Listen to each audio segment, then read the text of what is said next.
Isang parking lot kung saan ayun, nag-iintay. Nag-iintay ng wala. Alright.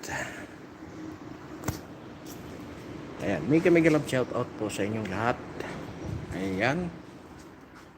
At gusto ko munang batiin ang aking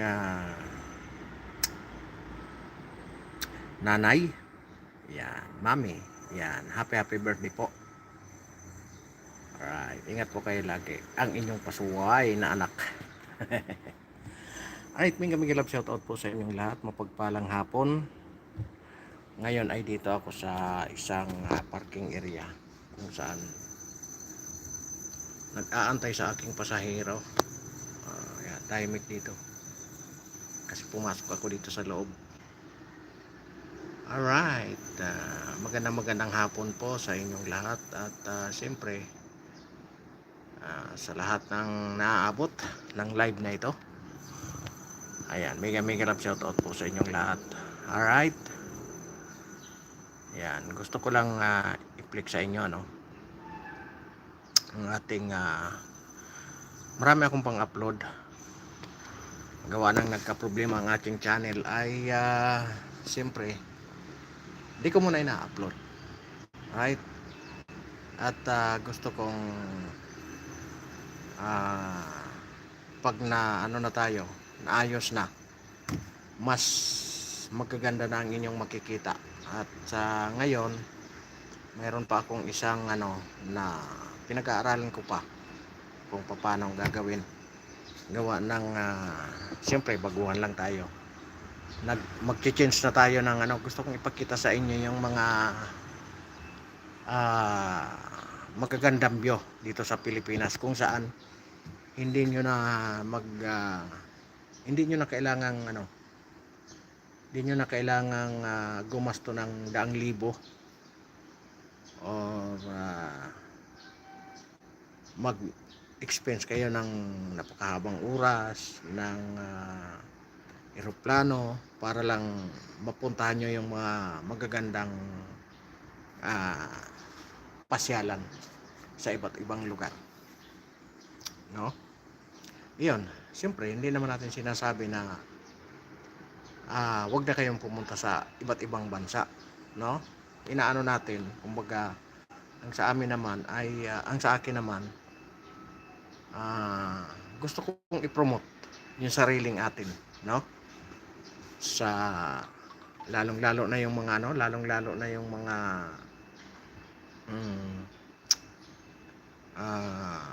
may hilig sa campers, yung gustong mag-unwind, mag-relax, lalong-lalo na yung mga nag-oopisina na hindi naman ganon ka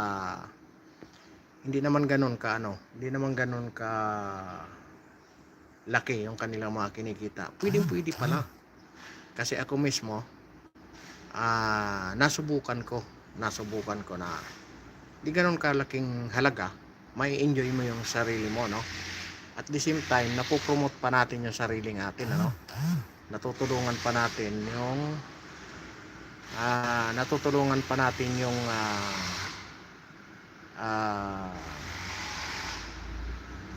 mga bayan, lalong-lalo na sa pagta-travel. Siyempre, yung mga pag hihinto kayo sa isang lugar, kakain kayo, natutulungan nyo yung mga maliliit na nagninegosyo.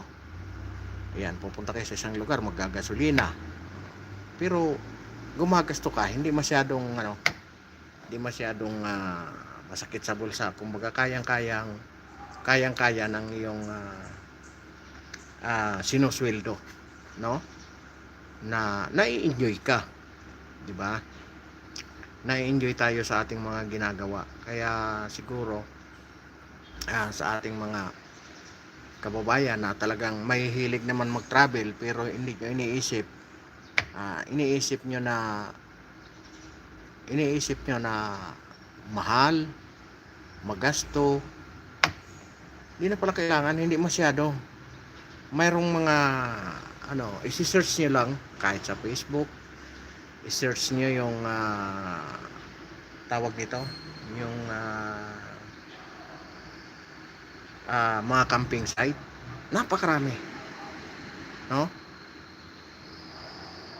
At the same time, may enjoy nyo yung sarili nyo. Kumbaga marirelax nyo yung inyong mga sarili, lalong lalo na yung mga ah, mabibigat ang trabaho, mga pressure na sa trabaho. Ayan, may enjoy nyo yung inyong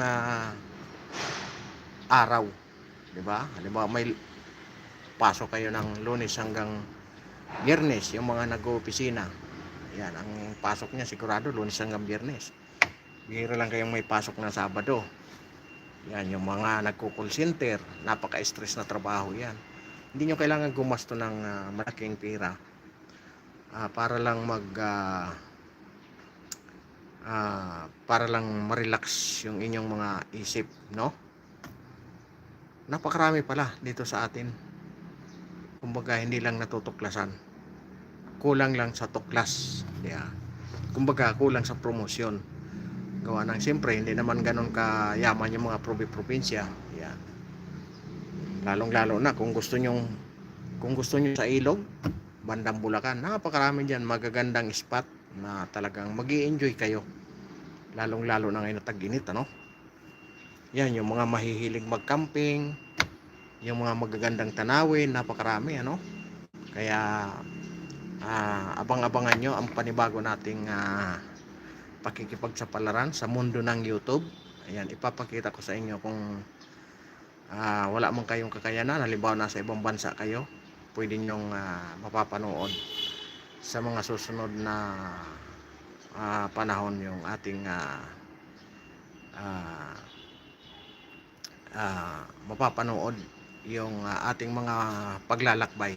Tayo may trabaho, at least nai-enjoy natin, kumbaga nare-relax natin yung ating mga sarili para pagdating uli ng panibagong araw at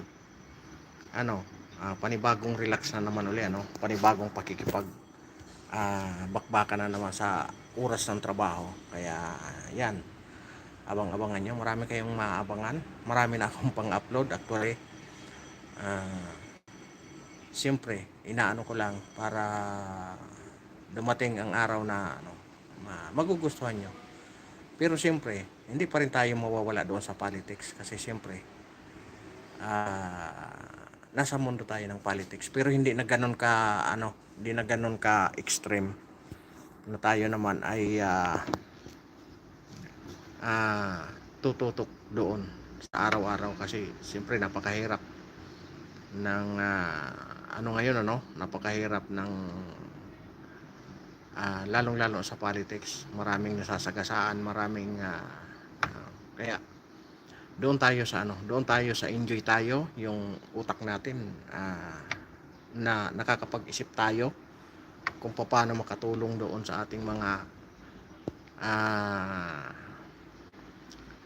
maliliit na lugar na gusto nilang i-promote ang kanilang lugar, na wala silang kakayanan, kulang ang kanilang kaalaman sa pagre-research, no? Kaya gusto kong sa pamamagitan nito, di ba? Gusto naman natin ng pagbabago, di tulungan na natin sila. I-promote na natin ng libre. At the same time, nai-enjoy pa tayo, di ba? Kaya siyempre nare-relax tayo, nai-enjoy yung mga bagay-bagay, nakakapag-isip tayo ng maayos, nare-relax yung ating katawang tao, di ba? Nawawala yung pressure sa atin, di ba? Lalong-lalo na tayo ay nagugurang-gurang na. Yun, abang-abangan nyo lang ang ating mga pagbabago. Alright? At siya nga pala, gusto ko munang batiin ang aking Mommy Mercy na belated happy birthday po. Mommy Mercy, hindi ako sa inyo nakapag kasi nasa kasalukuyan po kaming nasa rides nung panahon na inyo pong kaarawan, kaya pasensya na po. Pero in advance ko naman bago kami umalis, nag-chat naman po ako sa inyo. Alright? Kaya yon, ipapakita ko pa sa inyo yung isang pinunta namin. Napakagandang lugar sa Monte Maria sa Lubo, Batangas. Alright? Kaya abang-abangan nyo yung mga darating pa na araw na mas siguro mas ano natin na quality ang ating pag dumidilim mo no? Dumidilim siya. Alright? Ayan.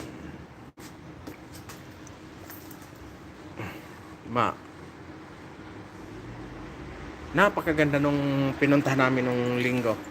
Talagang nag-enjoy kami.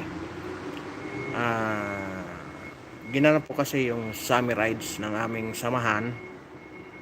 Ayan, doon sa Nasugbo, Akalayo Beach Resort. Sa Promise. Yan, Promise, sabi niya. Sabi nung aming founder na si founder Maximo Kabugayan. Alright, sabi niya Promise. Ayan, doon kami sa Promise Resort sa Nasugbo, Batangas. Then nag-side trip po kami doon sa Monte Maria. Alright.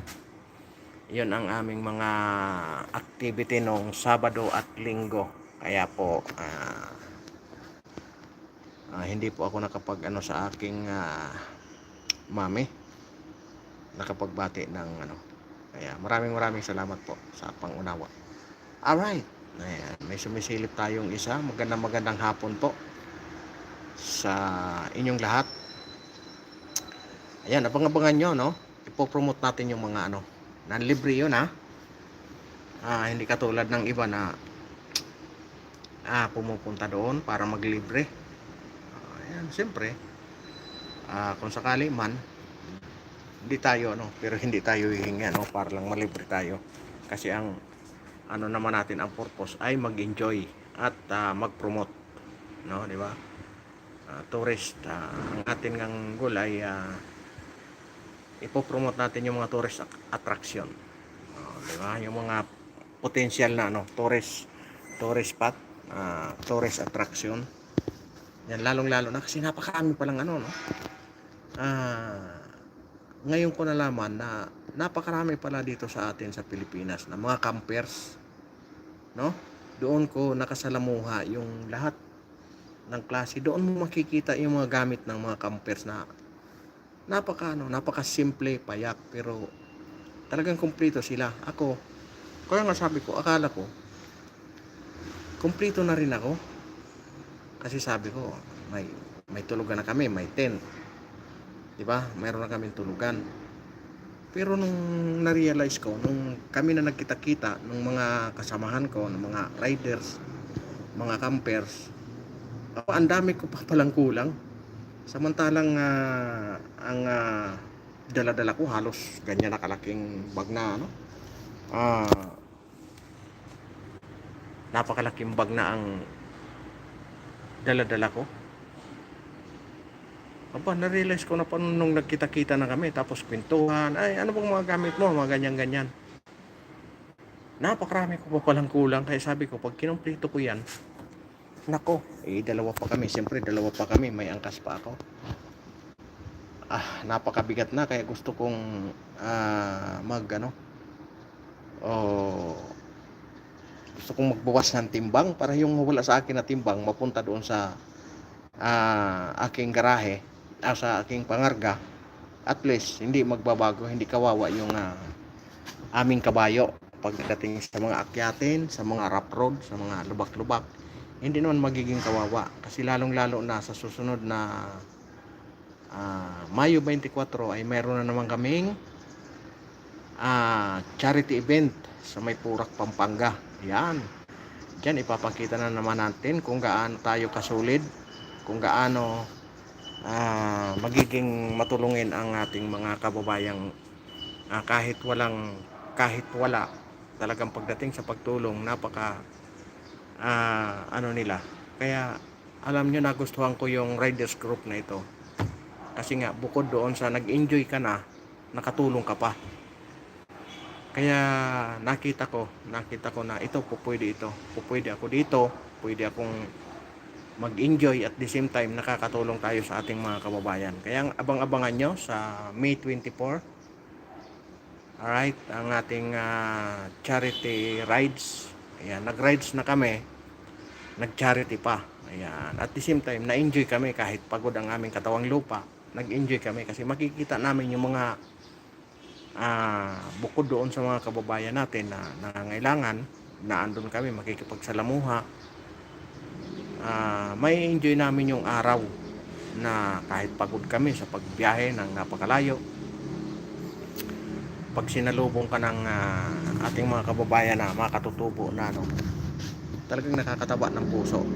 Kasi nga ang aming pakay doon ay magbigay ng kasiyahan at the same time magbigay na rin ng kunting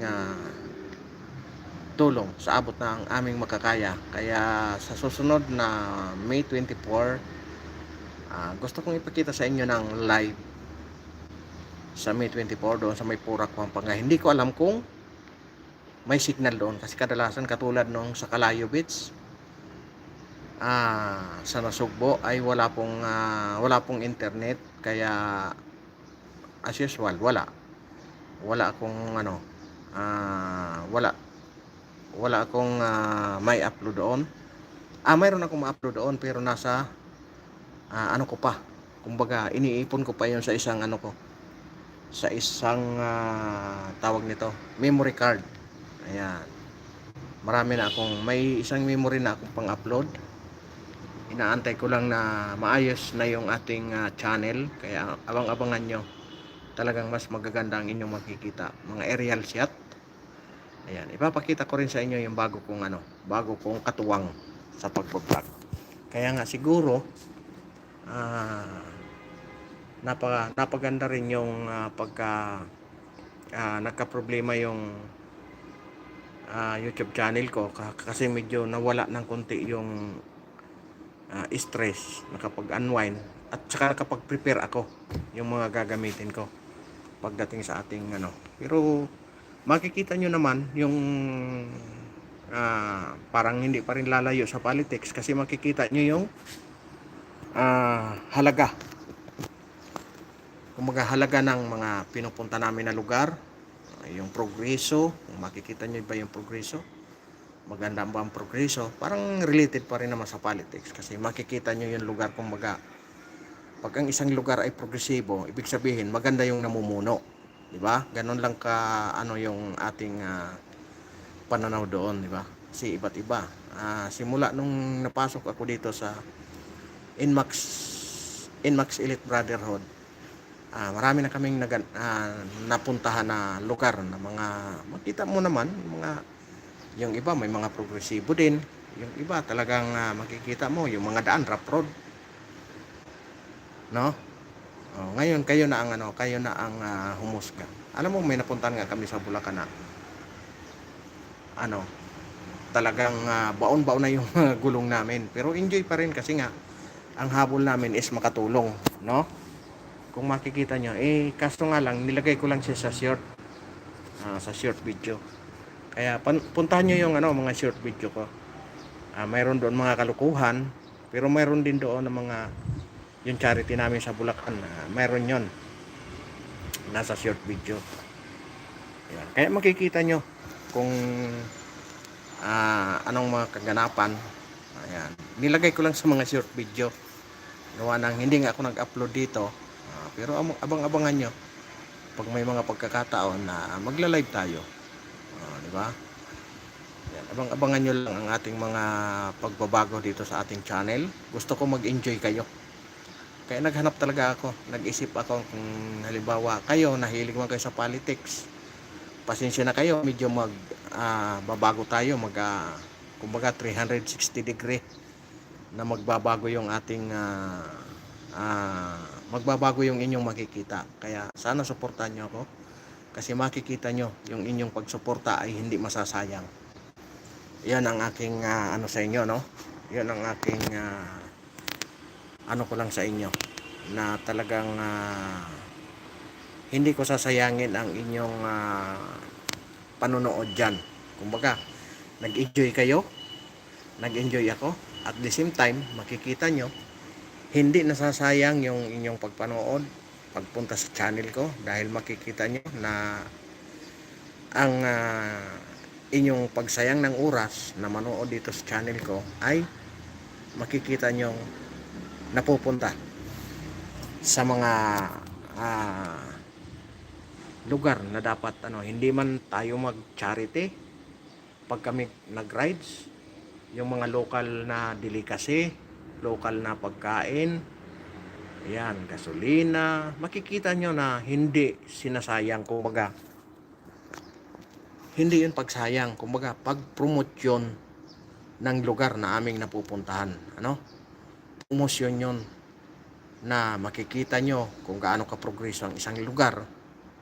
Ayan, kayo na ang humusga. Di ba? Kasi nga, halimbawa, pag pumunta kami sa, halimbawa lang sa Quezon City, ayan, makikita nyo yung mga building, makikita nyo yung mga kalsada, ayan, di ba? Makikita nyo mga, ano bang pagbabago, di ba? Kayo na ang muhusga. Kaya hindi pa rin tayo lalayo sa politics. Kumbaga 360 degree lang tayo doon sa pag ng inyong mapapanood. Pero yung totally may kaano pa rin sa politics. Kaya yun lang ang ating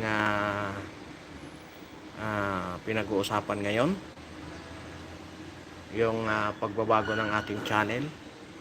Yan, kaya abang-abangan nyo sa May 24 ay magkakaroon kami ng charity ride sa Purak, Pampanga.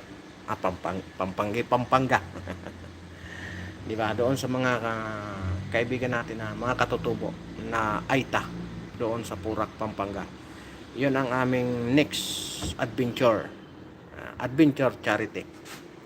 Sa may Purak, Pampanga. Yung mga namin galing na kami doon.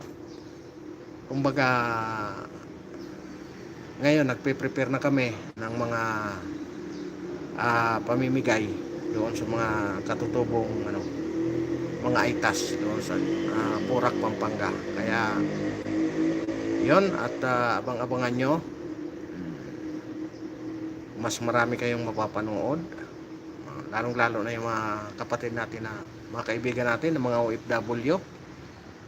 Ayan, makikita nyo na talagang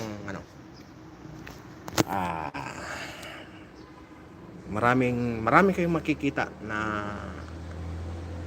kahit ganon kagulo ang mga politiko sa atin, hindi pala natin kailangan makigulo, no? Pag-isipan lang natin kung ano ang dapat nating gawin, kung paano makatulong, simpleng paraan, hindi yung makikipagbangayan ka, makikipag-away ka. Ako talaga, lihitin mo nang kasi talagang na linya talaga ako nasa politiko, no? Pero ayaw ko yung madadama yung ko, kasi nga nasasayang yung mga pagkakataon na dapat gawin na natin, hindi natin nagagawa, gawa ng siyempre another source of income natin na pwede nating magawa, no? Ngayon, dahil may trabaho naman, may enjoy ko yung sarili ko, no? Na magawa ko yung gusto ko, matanggal ko yung stress, matanggal ko yung sa ating araw-araw na trabaho, di ba? Pero gusto ko pag may sobra akong ay magagawa ko yung ganito, katulad ng summer charity rides, di ba? Kumbaga makatulong ako ng konti, madadagdagan ko sa pamamagitan ng channel na ito. Kaya gusto kong abangan nyo, kasi hindi lang talaga iyon ang purpose ko. Gusto kong mas produktibo pa tayo, no? Gusto kong magawa ko kung ano ang nilalaman ng puso ko ba, no? Meron naman na akong mga dito sa barangay namin. Kung makikita nyo sa mga short video ko, panoorin nyo, may mga pinopromote ako doon, may inaano ako doon ng mga damit. May makikita nyo na may mga tahian, may mga makina. Yun po ay ginawa namin na project. Kasama ko ang isang kagawad ng aming barangay, butihing kagawad, na talagang pagdating sa livelihood. Sabi ko, hindi ako nang hinayang na sayangin ko yung oras ko doon sa pagtulong sa kanya bilang isang public servant. Kahit hindi ako public servant, talagang nilaan ko na tumulong sa kanya kahit walang kapalit na bayad, walang kapalit na pihod lang. Sige, nakatulong naman na ako, pero gusto ko mas palakihin pa, no, na maabot yung mga malalayong lugar na yung mahirap na maabot ng ating pamahalaan, no? Hindi ko naman sinasabing walang ginagawa yung pamahalaan, ha. Baka mamaya magkamali na naman kayo ng intindihan, no? Hindi ko sinasabing walang ginagawa yung pamunuan kung saan man kami pumunta na tumulong. Hindi ko sinasabing walang ginagawa yung pamahalaan, ano? Di ko lang alam, no? Basta kami, ang gusto lang namin sa abot ng aming makakaya, makakatulong kami na wala kaming taong inaapakan, no, sa maliit naming kaparaanan, no. Sa ngayon po, abalang-abala kami doon sa livelihood, no, sa livelihood ng barangay Mapulang Lupa. Mayroon kami doon 54 na member. Kaya kung gusto nyong matutong manahe at kayo ay nasa barangay Mapulang Lupa, libre po yun, walang kabayad-bayad. Kahit ni isang kusing, kahit piso, wala po kayong babayaran. Ang tanging sagot nyo lang ay pamasahin nyo. Siyempre, di ba? Kasi pupunta kayo doon sa hub, mag-aaral kayong manahe. Pag natuto kayong manahe, mayroon din doon pag natuto na kayong manahe, magiging member kayo. Pwede na kayong kumita kasi may mga production kami doon na may mga nananahe doon na mga member din namin. Kaya pag natuto na kayo, pwede na kayong kumita doon. Di ba? Natuto ka na sa sarili mo, napatunayan mo na sa sarili mo na magaling kang manahe, marunong ka na, pwede ka nang kumita. At the same time, kung gusto mo, may extra kang pira, bibili ka ng makina, pwede kang kumita sa bahay mo. Ganon ang aming project ngayon. Marami kaming mga doon. Ang priority lang namin, yung mga single parent, yung mga walang iniwanan ng kanilang mga mahal sa buhay. Yan ang priority namin. Kasi nga, hawak nung kaibigan kong kagawad, yung solo parent. Kaya nung naisip namin na magtayo kami ng livelihood, nung nagkausap kami dalawa, nagkasundo kami. Kaya nabuo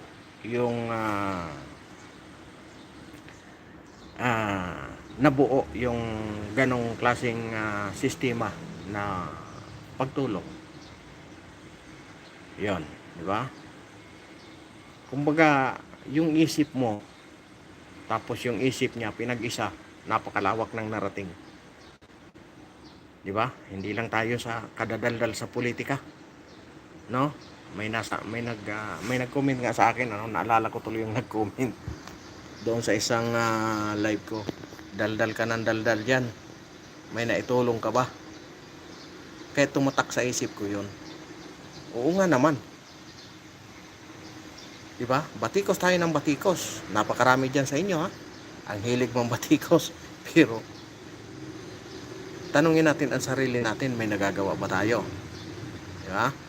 Kaya shout out sa iyo, no? Shout out sa iyo. Kasi hindi lang hindi lang ang ano namin dito ay magbatikos. Kumbaga, nandito kami nagsasalita. Marami kaming natututunan kasi nga yung mga comment diyan, hindi naman natin sinasabing baser talaga. Mayroon naman talagang akala mo baser pero produktibo naman kung ano sinasabi niya. Kaya yun, mga kinukuha namin yon. Diyan kami natututo. Diba? Kaya salamat sa nag-comment na yan. Nakalimutan ko na yung pangalan mo. Yan, shout out sa iyo. No? Kaya bilang isang mamamayan, patunayan mo na ikaw ay isang talagang produktibo. Hindi lang sa pamilya mo, mga pangkalahatan. No? Nagamit ko yan bilang opisyalis ng isang HUA. Marami akong naipatupad na mga pagbabago, lalong-lalo na sa ang nahirapan lang kami ngayon ay yung sa pinagbabawal na gamot. Kasi po, sinasabi ko sa inyo, grabe na. Hindi ko sinasabing basta sabi ko, bumalik na lahat. As in, kung makikita nyo ngayon, parang mas lumala nung nagbalikan. Grabe na, nakakalungkot na isipin na pagkatapos ng isang namuno na talagang nakita ko ang pagbabago. Alam nyo kaya ko nasabi yan? Kasi nga nandun ako sa komunidad na talagang talamak ang pinagbabawal na gamot. Nung umupo yung isang naging seryoso sa kanyang trabaho. Ayan, maraming salamat po.